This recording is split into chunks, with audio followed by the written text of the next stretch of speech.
Welcome to public TV news బులెటిన్ల ముందుగా headlines. జైన విగ్రహాన్ని దొంగలించిన దొంగలను చాకచక్యంగా పట్టుకొని రిమాండ్కు తరలించిన టేక్మాల్ పోలీసులు. కుప్పంలోని పెద్దపల్లి గంగమ్మ దేవాలయంలో ఘనంగా శరన్నవరాత్రులు. టీఆర్ఎస్ రైతు మహాధర్నాలో అతిథిగా తొండ. నటుడు రాజేంద్ర ప్రసాద్ ఇంట్లో విషాదం, గుండెపోటుతో కూతురు మృతి. దసరా ఉత్సవాలలో భాగంగా విజయవాడ కనకదుర్గమ్మ ఆలయంలో కొత్త వెలుగులు.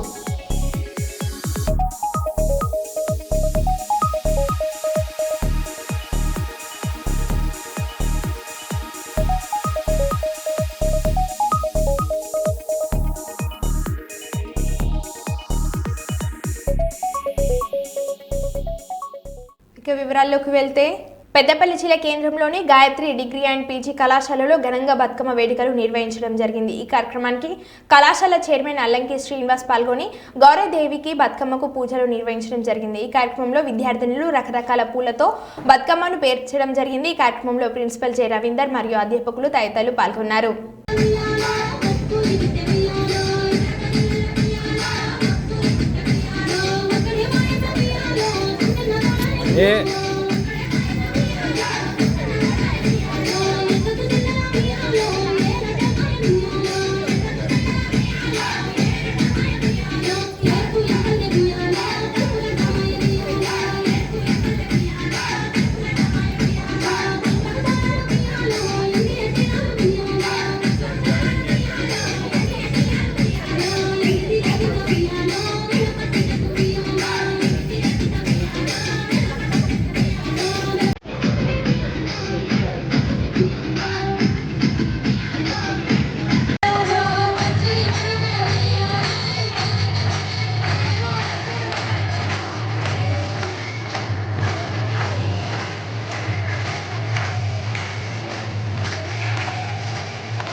Abana?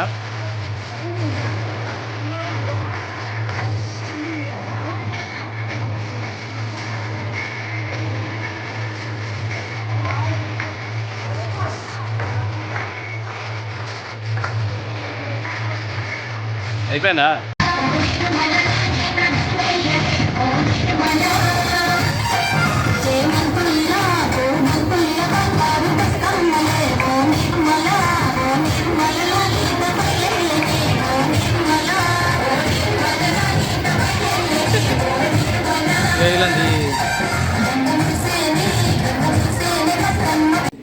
అదేవిధంగా అధ్యాపక బృందానికి నా యొక్క బతుకమ్మ పర్వదిన శుభాకాంక్షలు.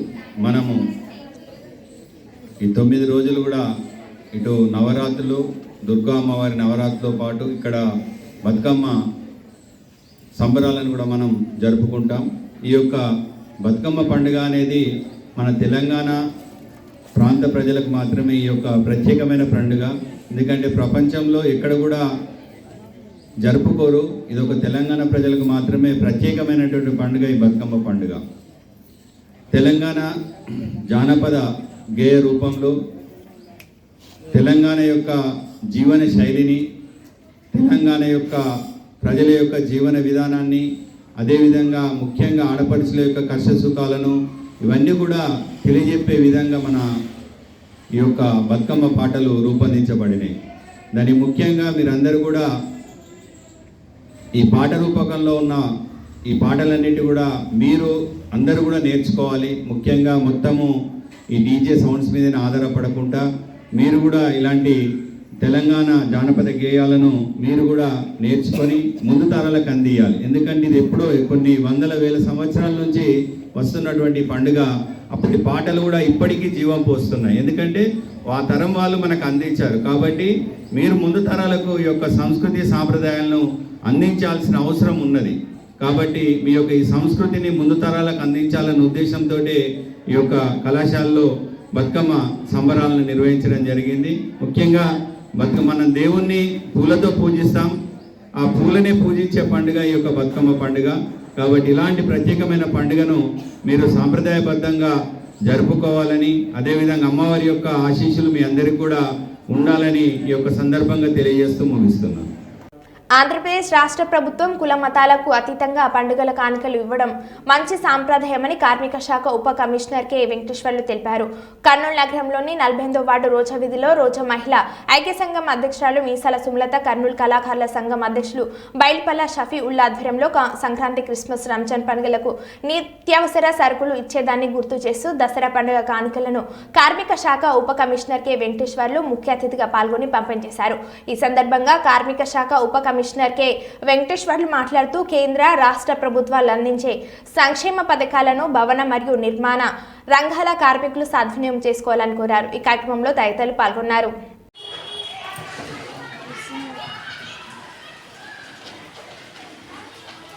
ఓకే సార్, నువ్వు ఇట్లా నిలబడమ్మా అని.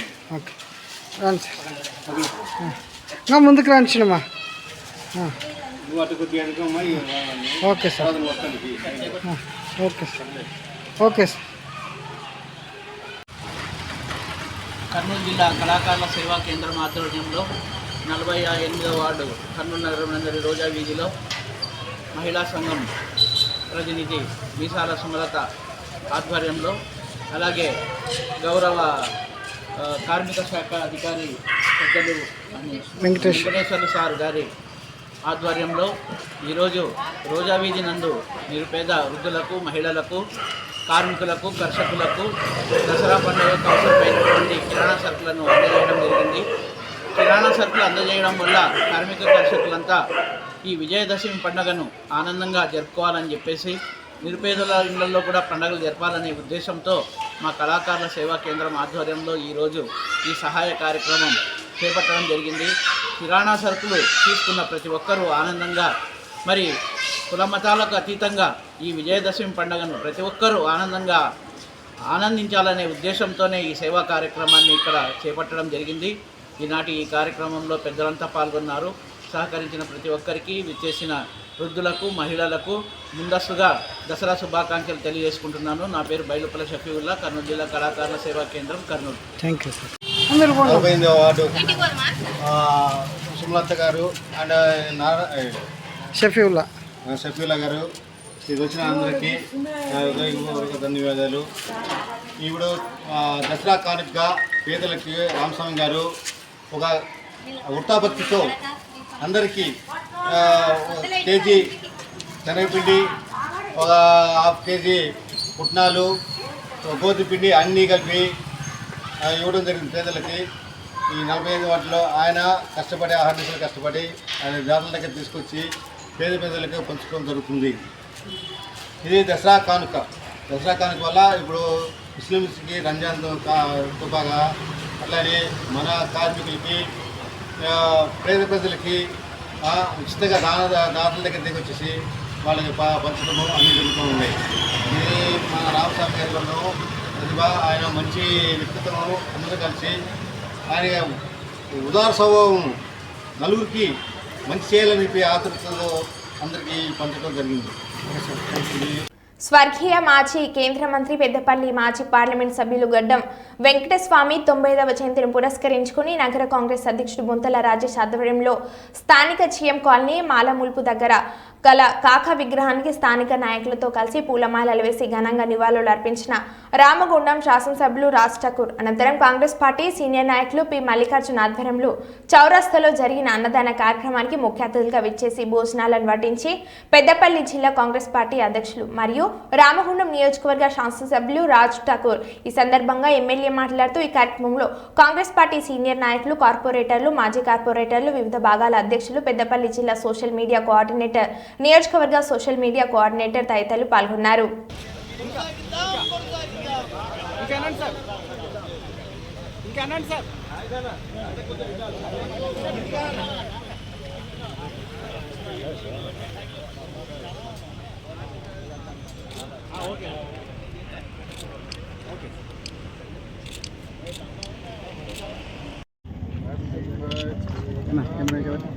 Happy birthday to Tata. Happy birthday, Tata.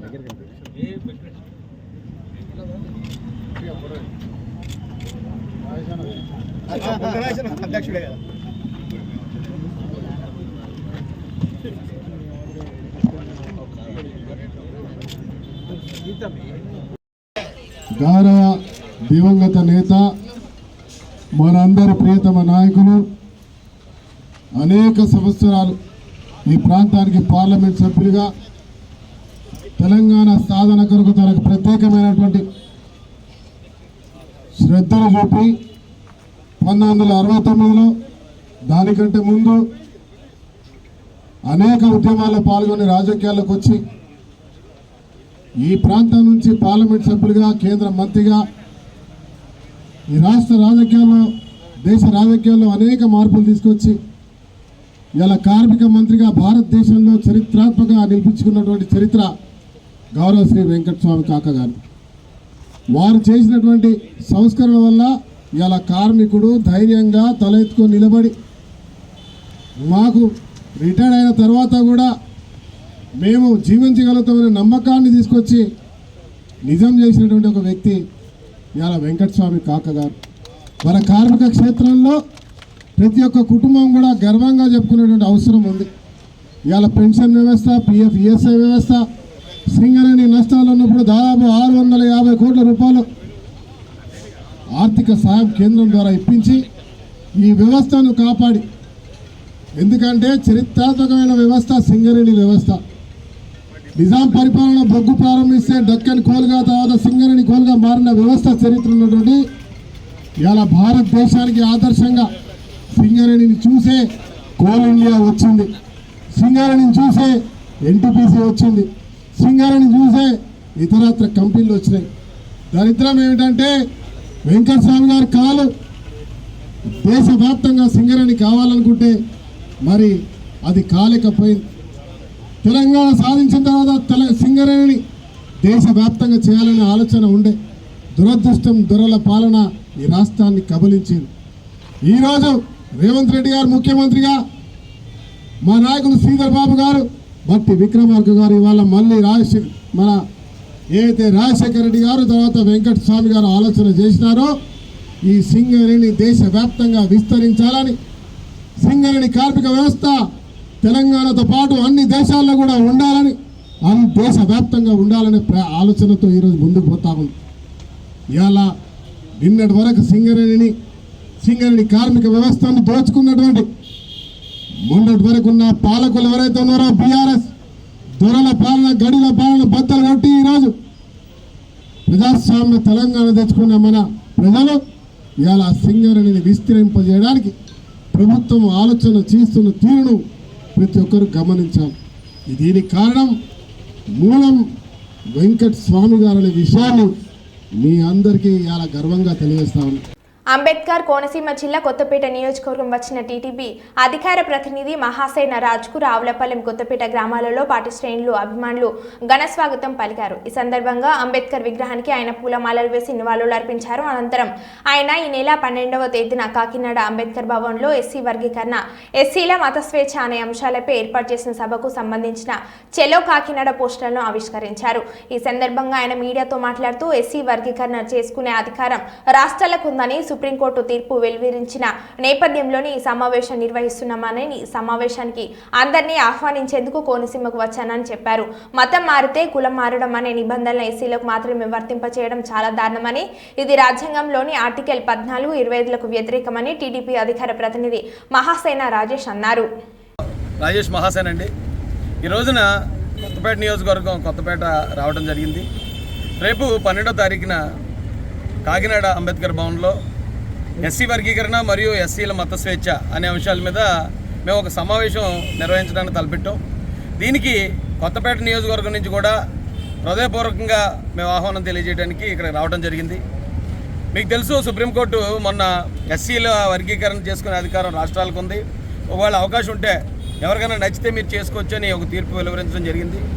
అయితే మేము కోరుకున్నది ఒకటే, కేంద్ర రాష్ట్ర ప్రభుత్వాల్ని, ఎస్సీలు జనాభా పెరిగారు, ఎస్సీల్లో పేదరికం పెరిగింది, అవకాశాలు పెంచే విధంగా ఆలోచించాలి తప్ప ఉన్న అవకాశాలు పంచడం ద్వారా కొన్ని వర్గాలకు అన్యాయం జరిగే అవకాశం ఉందండి. ఎందుకంటే మీకు తెలుసు, ఈ దేశంలో అత్యధికంగా పెరుగుతున్న జనాభా కానీ అత్యధిక పేదరికంలో ఉన్నది కానీ ఎస్సీలే. కాబట్టి ఒక వర్గానికి ఎక్కువ ఒక వర్గానికి తక్కువ అనే దానిలో మళ్ళీ వివక్ష చూపించడం కన్నా కూడా నిజంగా ఈ జనాభా ఎంత ఉంది, పేదరికం ఎంత శాతం ఉంది, ఈ జనాభాకు తగిన వాటా ఏంటి అనేది ఆలోచించాలని కేంద్ర రాష్ట్ర ప్రభుత్వాలకి సవినయంగా మనవి చేయడం కోసం ఈ సమావేశం ఏర్పాటు చేసాం. దాంతోపాటు ఏ కులానికి లేనిది మతం మారితే కులం మారడం అనేది ఒక ఎస్సీలకు మాత్రమే పెట్టడం అనేది చాలా దారుణం. ఇది రాజ్యాంగం ఆర్టికల్ 14కి కానీ ఆర్టికల్ 25కి కానీ వ్యతిరేకం. ఇప్పటికే ఆల్రెడీ 2 అసెంబ్లీలు కూడా తీర్మానాలు కూడా చేశాయి. దయచేసి ఆ విషయం మీద కూడా స్పందించి ఎస్సీల మత స్వేచ్ఛకున్న సంఖ్యలని, అలాగే ఎస్సీ వర్గీకరణ పేరుతో కొన్ని వర్గాలకు జరుగుతున్న అన్యాయాన్ని ప్రభుత్వాలు దృష్టించి సమన్యాయం చేయాల్సిందిగా మేము కోరుకుంటూ ఇక్కడికి వచ్చిన ప్రెస్ మిత్రులందరూ కూడా హృదయపూర్వక ధన్యవాదాలు తెలియజేస్తాం. జై భీమ్. రంగంపేట మండలంలో గుట్టుగా ఇసుక అక్రమ రవాణా జోరుగా సాగుతుంది. రంగంపేట మండలం కోటపాడు గ్రామ శివార్లో బిఎస్ఆర్ కంపెనీ ఫ్లాట్ దగ్గరలో ఉన్న ఇసుకను గుట్టుగా తరలిస్తూ అక్రమార్కులు సొమ్ము చేసుకుంటున్నారు. సామర్లకోటకు చెందిన ఓ బడా కాంట్రాక్టర్ అధికారులు కళ్ళు కప్పి ఈ అక్రమ వ్యవహారాన్ని నడిపిస్తున్నారని స్థానికులు ఆరోపిస్తున్నారు. ఎలాంటి పత్రాలు లేకుండా టిప్పర్లు, లారీలు అక్రమంగా తరలింపు. రాత్రి వేళలో అధికారులు కళ్ళు కప్పి ఎటువంటి అనుమతులు లేకుండా గవర్నమెంట్ వర్క్ కోసం గత ప్రభుత్వం సేకరించిన ఇసుకను అక్రమంగా తరలిస్తున్నారు. తరలించబోతున్నాడు.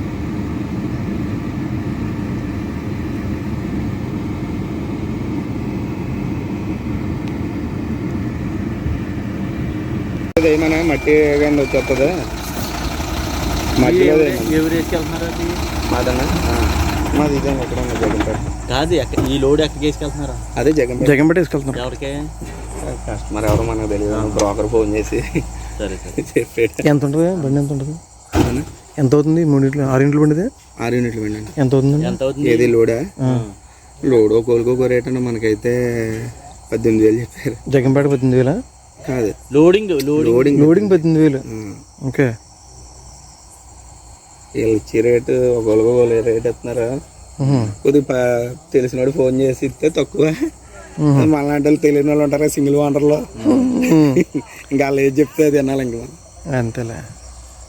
తూర్పుగోదావరి జిల్లా అనపర్తి నియోజకవర్గం బిక్కవోలు మండలం బలభద్రపురంలో ఆహ్లాదకరమైన వాతావరణంలో కొలువై ఉన్న శ్రీదేవి భూదేవి శ్రీ ప్రసన్న వెంకటేశ్వర స్వామి ఆలయం రాష్ట్రమంతా ప్రసిద్ధిగాంచింది. తూర్పు తిరుమలగా పిలువబడే ఈ ఆలయం సుమారు 13 కోట్ల రూపాయలతో నిర్మాణమైంది. ఇక్కడ తిరుమల తిరుపతిలో ఏ విధంగా ఉందో వరాహస్వామి ఆలయం కోనేరు. ముందుగా వరాహస్వామి వారిని దర్శనం చేసుకుని శ్రీ వెంకటేశ్వర స్వామిని దర్శనం చేసుకోవాలి. రాబోయే బ్రహ్మోత్సవాలలో భాగంగా ఆలయం మరింత అభివృద్ధి చేయడం. ఇక్కడ స్వామివారు ఆలయం ఎదుట మండల గోశాల, రాష్ట్ర నలుమూల నుండి భక్తులు ఈ బలభద్రపురంలో కోరిన కోరికలు తీర్చే వెంకటేశ్వర స్వామిని దర్శనం చేసుకుంటున్నారు. దసరా ఉత్సవాలలో భాగంగా శనివారం దూర ప్రాంతాల నుండి ఈ రోజు తండోపతండాలుగా వచ్చి దర్శనం చేసుకుంటున్నారు. వచ్చిన భక్తులు అందరికీ ఆలయ కమిటీ వారు అన్నప్రసాదం ఏర్పాట్లు చేస్తున్నట్లు ఆలయ కమిటీ చైర్మన్ మల్లిడి గంగారెడ్డి తెలియజేశారు. ప్రతి శనివారం గ్రామంలో ప్రజలు యువత స్వామివారు కార్యక్రమంలో పాల్గొనడం విశేషం. త్వరలో జరగబోయే బ్రహ్మోత్సవాలు అత్యంత వైభవంగా జరపబడునని అన్ని ఏర్పాట్లు చేస్తున్నట్లు ఆలయ కమిటీ సభ్యులు చెప్పడం జరిగింది.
కేంద్ర రాష్ట్ర ప్రభుత్వాలు సంయుక్తంగా ఆ లిమ్కో సంస్థ సహకారంతో విభిన్న ప్రతిభావంతులుగా ఉపకరణాలు అందించేందుకు చారిటబుల్ ట్రస్ట్ సైకిళ్లు, ట్రైసైకిళ్లు, వీల్ చైర్లు, వినికిడి యంత్రాలు, కృత్రిమ కాళ్ళు వంటి ఉపకరణాలు జగ్గంపేట చేరుకోవడం జరిగింది.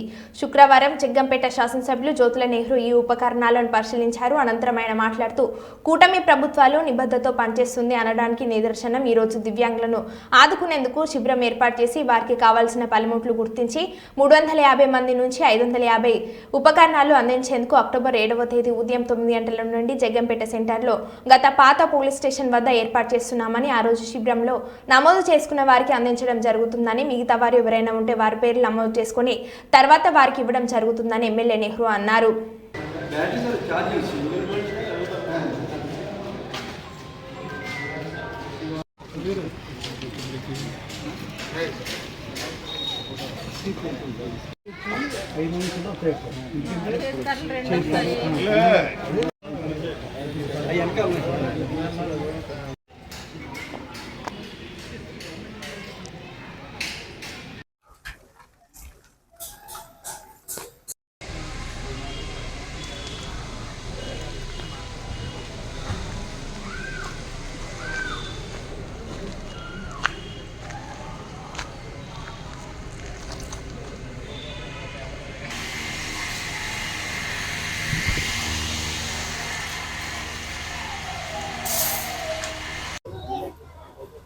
ఎన్డీఏ ప్రభుత్వం ఏర్పడినటువంటి సుమారు 4వ మాసంలో అడుగుపెట్టాం. ఈ సందర్భంగానే కేంద్ర రాష్ట్ర ప్రభుత్వాలు సమైక్యంగా ఉండడంలో లబ్ధి ఏంటి ఉంటుంది అనడానికి నిదర్శనం ఇవాళ మన జగ్గంపేట నియోజకవర్గంలో రేపు 7వ తారీఖున వికలాంగ సోదరులందరికీ వాళ్ళ యొక్క విధానాన్ని బట్టి సైకిళ్ళు మామూలుగా 3 చక్రాల సైకిల్ ఇచ్చేవాళ్ళు 3 చక్రాల సైకిళ్ళు, చైర్స్ ఇచ్చేవాళ్ళకి చైర్లు, బ్యాటరీ మోటార్ సైకిళ్ళు ఇచ్చేవాళ్ళకి బ్యాటరీ మోటార్ సైకిళ్ళు, కాళ్ళు ఇచ్చేవాళ్ళకి కాళ్ళు, ఇలా ఏది అవసరమైతే డఫ్ అండ్ మామూలుగా చెవిటి వాళ్ళు ఉంటే చెవిటి మిషన్లు, రకరకాల ఇది వాళ్ళ డిజబిలిటీని బట్టి రేపు 7వ తారీఖుని కేంద్ర రాష్ట్ర ప్రభుత్వాల సమైక్యంగా పంపిణీ చేయడం జరుగుతుంది. ఈ పంపిణీ 9వ తారీఖున పాత పోలీస్ స్టేషన్ గ్రౌండ్ ఏదైతే ఉందో ఆ గ్రౌండ్లో జరుగుతుంది. అక్కడికి లబ్ధిదారులందరూ కూడా అక్కడికి వచ్చి అక్కడ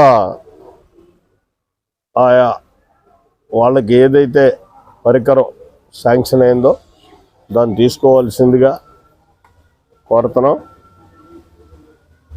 శాంక్షన్ కానటువంటి వాళ్ళు ఎవరైనా ఉంటే మళ్ళీ గుర్తించి తర్వాత తెప్పించి ఇవ్వడం జరుగుతుంది తప్పించి ఆ రోజు మాత్రం అప్పటికప్పుడు ఇచ్చేటటువంటి పరిస్థితి కూడా ఉండదు. కాబట్టి వాళ్ళు ఎవరు ఇస్తారని ఆశపడి రావద్దు. మొన్న ఎవరినైతే ఇక్కడ ఎవరికైతే ఐడెంటిఫై చేసి పంపించడం జరిగిందో 355 మంది లబ్ధిదారులను గుర్తించి మనం పోయిన నెలలో ఐడెంటిఫై చేసి పంపడం జరిగింది. ఆ 355 మందికే రేపు ఇవ్వడం జరుగుతుంది. మరో బులెటిన్లో మళ్ళీ కలుద్దాం. Stay tune.